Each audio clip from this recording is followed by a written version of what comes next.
हमेशा data front end से back and पे जाता है या बैक एंड से फ्रंट एंड पे भी जाता है। तो डेफिनेटली दोनों ही सूरत हाल हमारे पास एग्जिस्ट करती हैं।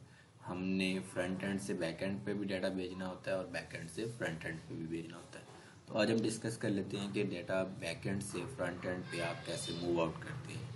उसके लिए डेफिनेटली हमें व्यूज़ की जो हमने फंक्शंस बनाए हुए हैं व्यूज़ फाइल पे रहते हुए हमने वहाँ से डाटा अपनी टेम्पलेट पर लेकर जाना है। तो उसको ले जाने के लिए पहला ही बात जो आपको यहाँ पे मैं करना चाहूँगा वो ये है कि आप लोगों ने जो भी डाटा बनाना है वो आपने डिक्शनरी की फॉर्मेट में बनाना है।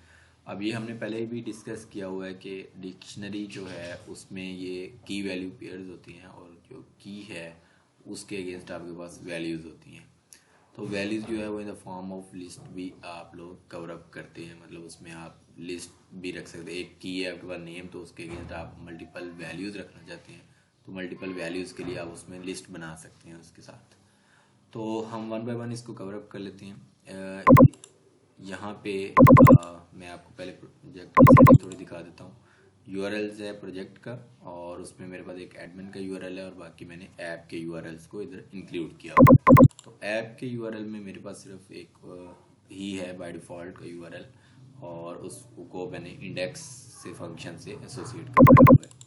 तो यहाँ पे मेरे पास इंडेक्स का एक फंक्शन है।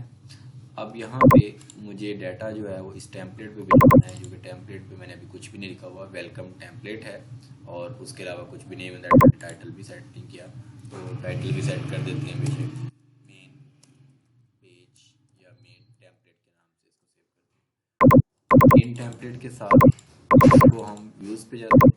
व्यूज़ से यहाँ पे डिक्शनरी एक बना लेते हैं। एक डिक्शनरी जो है जिसमें हमारे पास की जो है नेम है और उसके अगेंस्ट जो वैल्यू है, फॉर एग्जांपल स्ट्रिंग वैल्यू ही है, असद है, ठीक है। और उसके अलावा मेरे पास एक की है वो है एज, और एज के अगेंस्ट जो वैल्यू है एग्जिस्ट करती है वो 28 है। और ये हमने डिक्शनरी बनाई। डिक्शनरी को पास करने के लिए रेंडर के 3 पैरामीटर्स होते हैं। पहला पैरामीटर जो है वो रिक्वेस्ट है, ठीक है। उसके बाद हम फिर इंडेक्स डॉट HTML पे जाते हैं, दूसरी चीज़ ये होती है, और थर्ड वन चीज़ जो होती है वो आपका डाटा होता है जो कि आपने डिक्शनरी की फॉर्म में पास करना होता है। यहाँ से मैंने डाटा को पास किया और इंडेक्स की टेम्पलेट पे अगर आप किसी की के अगेंस्ट वैल्यू को प्रिंट करवाना चाहते हैं तो आपको टेम्पलेट टैग्स को यूज़ करना पड़ेगा। और टेम्पलेट टैग जो आप यूज़ करेंगे वो है डबल करली ब्रेसेस यहाँ पे, ठीक है।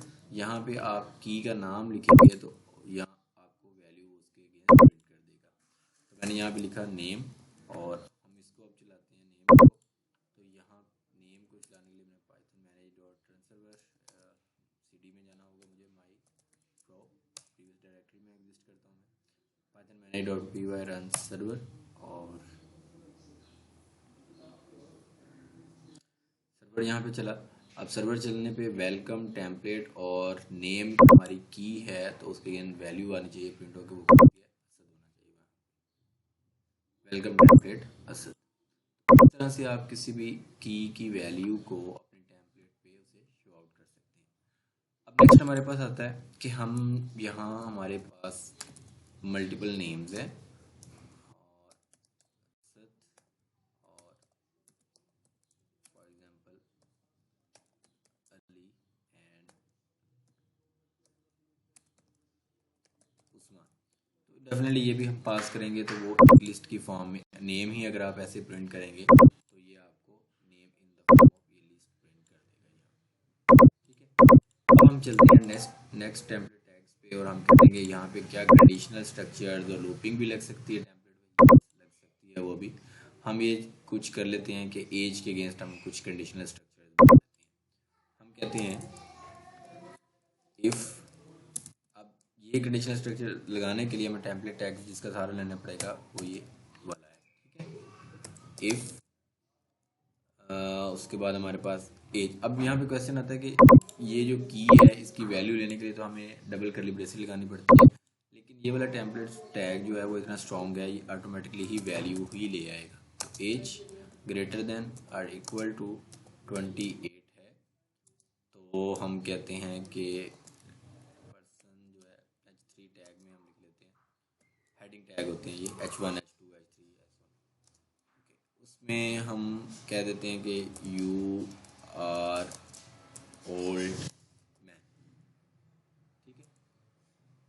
बाद अगर आप एल्स भी लगाना चाहते हैं तो वो भी आप लगा सकते हैं। तो यहाँ पे एलिफ आएगा, एलिफ, और यहाँ पे आप कह दें एलिफ में आके आप कह दें कि अगर एज जो है वो ग्रेटर देन और इक्वल टू है। ये बात याद रखिएगा, ये ग्रेटर देन और इक्वल टू जो हमने लगाया है, इधर भी एक स्पेस है पीछे आप देखें, और आगे भी आपने एक स्पेस रखनी है, ठीक है।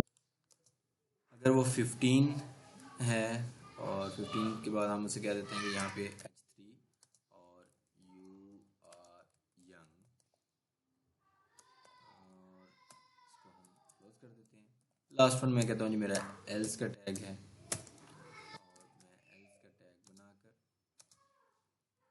यहाँ पे कह देता हूँ H3 you are kid for example. और जब आपका स्ट्रक्चर ख़त्म हो जाएगा, जैसे हम सी या सी प्लस प्लस वगैरह में करते हैं, तो हम स्ट्रक्चर को ख़त्म जब करते हैं तो हम वो एक कर्ली ब्रेसेस का इफ़ एल्स इफ और सब के उनके ब्लॉक बनाकर हम उसका स्ट्रक्चर ख़त्म करते हैं। तो इसका भी स्ट्रक्चर अब बाकी जो स्टेटमेंट है उसे नॉर्मल बताने के लिए, और यहाँ से स्ट्रक्चर शुरू समझ लें कि स्ट्रक्चर जो शुरू होता है वो यहाँ से हो रहा है, और एंड पे हमने ये भी बताना है कि स्ट्रक्चर अब यहाँ तक ख़त्म हो चुका है, एंड इफ़ लगाएंगे हम लोग, ठीक है। अब ये समझ लें कि ये इतना हमारे पास ये चीज़ है सारी, ठीक है। अब अगर आपने एक से ज़्यादा स्टेटमेंट लिखी है किसी इफ के साथ, तो आप बिल्कुल वैसे नॉर्मली जैसे लिखते हैं वो आप स्टेटमेंट लिखें, वो ब्लॉक ही कंसिडर होता है। यहाँ पे अगर मैं कहूँ यू आर, यहाँ पे हम एक और टैग डाल देते हैं कि एक से ज़्यादा स्टेटमेंट मैं आपको दिखाना चाहता हूँ। नाइस टू मीट यू, कुछ भी लिख देते हैं यहाँ पे। अब हम हमारे बैकएंड से जो डाटा आ रहा है वो आप देखें वेलकम टेम्पलेट, और हमने ये नाम प्रिंट किया तो वो लिस्ट प्रिंट कर देगा। अब एज जो है वो हमने 28 रखी हुई, तो किस कंडीशन में ट्रू होना चाहिए, फर्स्ट वन कंडीशन में ट्रू होना चाहिए। ये दो स्टेटमेंट जो हमारे हैं ये इसको एग्जीक्यूट हो जाना चाहिए, ठीक है। आपको पता है जब इफ चल जाए तो एल्स इफ और एल्स पार्ट चलता ही नहीं है, बाकी स्टेटमेंट इसकी जो है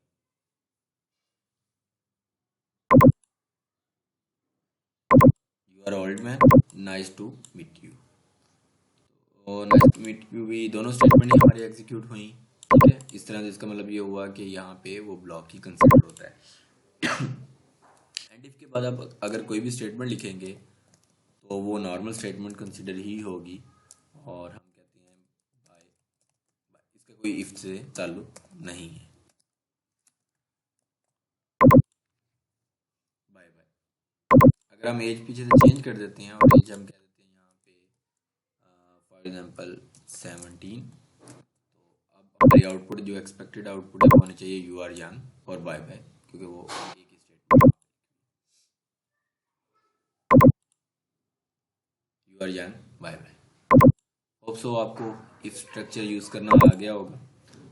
अब हम यहाँ पे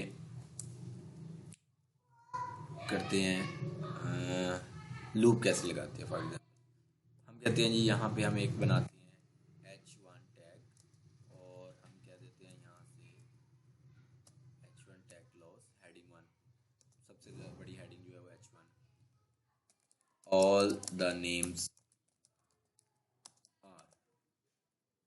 अब यहाँ पे लूप लगाने के लिए हम करेंगे फॉर आई इन, और इसके बाद आपने जो भी आपके की का नाम हुआ है नेम, तो ऑटोमेटिकली ये क्या करेगा कि नाम वो उसको पता लिस्ट है, और वन बाय वन क्या करेगा आई में वो वैल्यू प्लेस करेगा। अब आप आई एक वेरिएबल के तौर पे है, तो आई को प्रिंट करने के लिए हमने डबल कर्ली ब्रेसेस वाला टेम्पलेट टैग यूज़ किया, और यहाँ पे हम लोग एंड फॉर कर देंगे,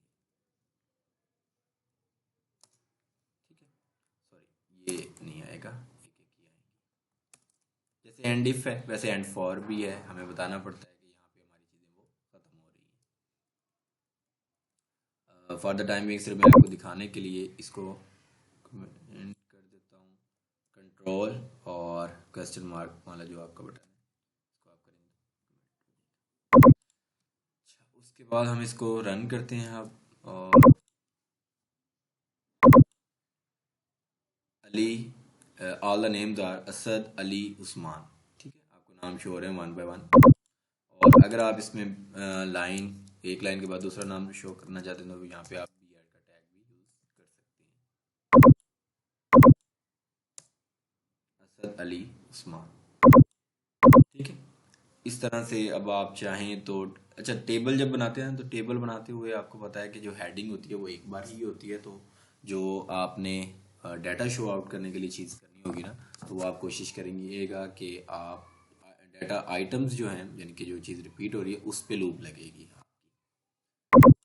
उसके बाद हमारे पास ये हमने डाटा को पास करने में देख लिया, और इफ्स वगैरह भी यूज़ करनी आ गई हमें। और इसके अलावा थोड़ी सी मैंने चीज़ बतानी थी, वो ये थी कि आप बार बार यहाँ नीचे Python manage dot P Y run server करते हैं, अगर आप चाहें तो आप कॉन्फ़िगरेशन यहाँ पे भी कर सकते हैं। ये रन का बटन भी आपको दिखाया गया यहाँ पे, जो कि अभी डिसेबल है। इसको करने के लिए आपने ना पहले सबसे पहले मैनेज डॉट पी वाई वाली फाइल को ओपन करना है, राइट क्लिक करना है, किसी भी फाइल को रन करने के लिए उस फाइल को ओपन कर लें, और राइट क्लिक करके वहाँ पे आ रहा होगा रन मैनेज। अब इसको जब मैं रन करूँगा तो यहाँ पे एक एरर देगा। वो एरर नहीं कह सकते, हमें ये पता है कि manage dot P Y file के साथ हम बहुत से काम, सारी की सारी कमांड ही ऑलमोस्ट जो है वो इसके साथ ही अब चलाएंगे, जैसे कलेक्ट स्टैटिक रन सर्वर, या आपने स्टार्ट ऐप भी किया था तब भी यही किया। तो उसको कैसे पता चलेगा कि ये सर्वर को रन करने के लिए, यानी कि यहाँ तक वो पहुँच गया Python manage dot P Y तक, उसको पता है। अब अगला उसको नहीं पता कि रन सर्वर करना है, स्टार्ट ऐप करना है, या क्या करना है। तो उसके लिए आपने क्या करना है, जब एक बार आप रन करेंगे ना, यहाँ पे आपको नज़र आ जाएगी ये फाइल। अब ये फाइल जब रन नज़र आएगी, आप एडिट कॉन्फ़िगरेशन पे जाना है।